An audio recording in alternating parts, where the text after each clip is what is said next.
We're here inside the Georgia Dome. I've been in here many times, actually. Had season tickets inside this building when Michael Vick was a starter. It was his second year in the league. Today's a little different. They've got a curtain up down the middle of the thing. They've kind of turned it into the old school style arena, the way that they used to turn domes in now instead of the old raised floors they do in places like Lucas Oil and Reliant. And everybody knows why we're here, Sean. We're here for the Sweet 16, but realistically, I think that everybody who's paying attention in Atlanta this weekend is probably paying attention to Indiana and Kentucky. You got to talk to IU players today. You got to talk to Kentucky players today. Kind of what were your impressions? It seemed like the Hoosiers are very focused, obviously. I mean, this is a game you definitely can't look past. They know how good Kentucky was when they played them on December 10th. They know they're a lot better now. Same thing from Kentucky. Their practice was a little more just fun, relaxed, lackadaisical kind of thing, but that doesn't reflect at all on how they're going to approach this game, what their keys to the game are going to be, and just how poised they are for this. This is going to be a big-time game. This is something that is definitely the highlight of this region Sweet 16, and it's going to be a real fun one to watch. Well, and it's one that a lot of people have I think John Calipari told Tom Crean privately before Selection Sunday. He said, we're going to get drawn in the same region, we're going to get drawn in a rematch. And Sean, you wrote today about how these two teams obviously played each other in December, but they've both kind of grown. Their identities have maybe, I don't want to say they've changed, but they've certainly sort of crystallized or hardened since December 10th. I guess, what did you see? What did you hear talking to IU players about that sort of, and maybe give me your own take, give us your own take, give all the viewers out there your own take on how Kentucky in particular has changed. I think a lot of people probably know how Indiana has changed, but how has Kentucky changed as a team? I think the biggest thing that we've seen is that they're a much more disciplined team now. I mean, you can look at Anthony Davis as a prime example of that. Against Indiana, 4 fouls, had 4 with 8 minutes left in the game. Pretty out of control and pretty undisciplined when he was going up for blocking shots and things like that. Hasn't had more than 3 fouls since then in any game, averaging 2.4 a game. And you've got guys like Terrence Jones, who scored 4 points, had 6 turnovers in that game. John Calipari actually gave him a 0 when he graded out the team. And this is a guy that's now averaged more than 12 points in his last 5 or 6 games. And he's also only committed 4 turnovers 3 times since that game way back in December. And this is a team that is a lot more focused, has a lot more chemistry. It took a while to kind of develop because it's such a young team. But right now, I mean, Kentucky's banging in all cylinders, and IU's doing pretty much the same thing. This is some of the best basketball that we've seen them play the entire season, and they seem to be a much more cohesive unit as well. I mean, you look at the VCU game, that's a game that you cannot win without having that kind of unity, having that kind of grittiness, and they didn't win it the way that they won against Kentucky, but that's another thing about this team. They know how to win in multiple ways now, which is going to be really important against the Wildcats. Do you think, and I heard some players today talking about how if they get a chance to run that they will, and I think you saw that a little bit in December, but certainly something that Tom Crean talked more about then than I think he's talked about now, and maybe nobody's asked him, but was how Indiana actually, by and large, was going to slow things down against Kentucky, that Indiana wanted Kentucky to have to play long possessions. As much as Indiana likes to run, and even came into this season wanting to be a team that got out into the open floor and really took things out in transition, that game in December, they wanted to slow it down. They did not want to get into an up and down game with Kentucky because they knew that they couldn't do that. Do you think they're going to slow it down again tomorrow? Again, it's not something they've talked about a lot, but do you think that this is a team as good as they've been playing since February 1st? I mean, are they still a team that can get out and run with the Wildcats, or do you think they need to maybe grind a few possessions out? There's definitely a lot of athleticism on the Wildcats, and you can't discount that at all. This is probably the best talent-wise team in the entire nation, and they've shown that time and time again. But really, I think at this point in the season, the way that IU is playing, they're playing with a lot more confidence. Christian Watford said today that this is the most confident the team has been going into a game, even more so than they were on December 10th. So that's going to be a big part of it. I think this team plays the way that it wants to. If it wants to slow it down, if it feels more comfortable with that, that's what they're going to do.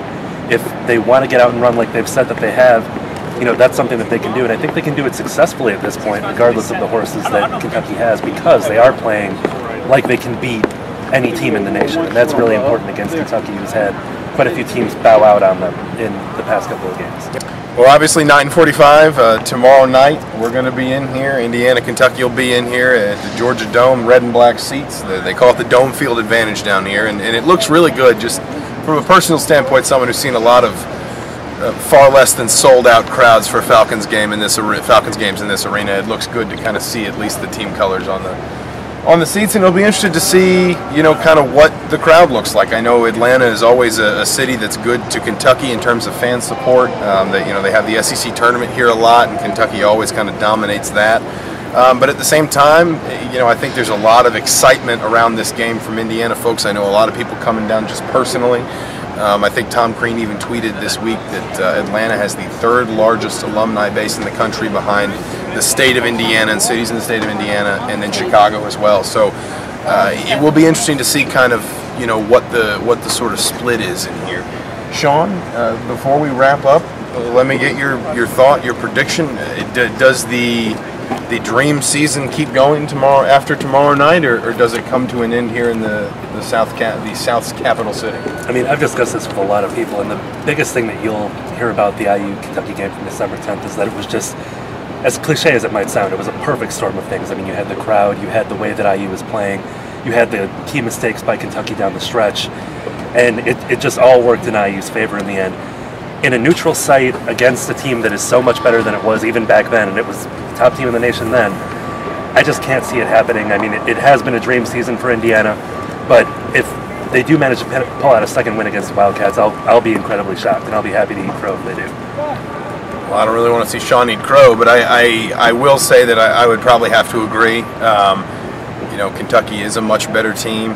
I don't think it's unreasonable to think that Indiana can win tomorrow night.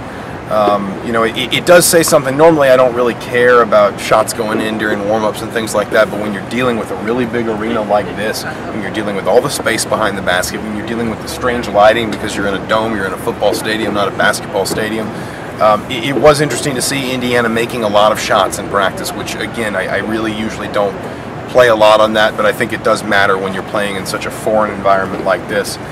Still, the matchups just aren't great, and maybe Kentucky comes out a little tight because they're wound up because they want revenge, but over a 40-minute game, I think John Calipari has been in these situations. Certainly so has Tom Crean, but I think Calipari knows how to sort of coach his players through those kinds of moments, that kind of pressure, that kind of intensity.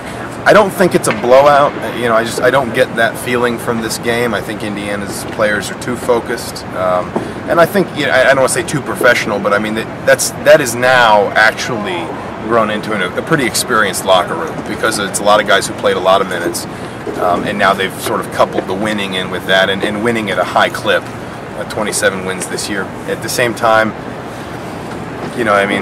Sean, I think, used the term horses. Kentucky just seems like they've got too many of them. They've got too many different ways they can attack you, too many different ways they can defend you, too many different ways they can hurt you. I think Indiana will keep it close, but at the end of the night, I think Kentucky goes on, and I think that takes nothing away from a great season for Indiana.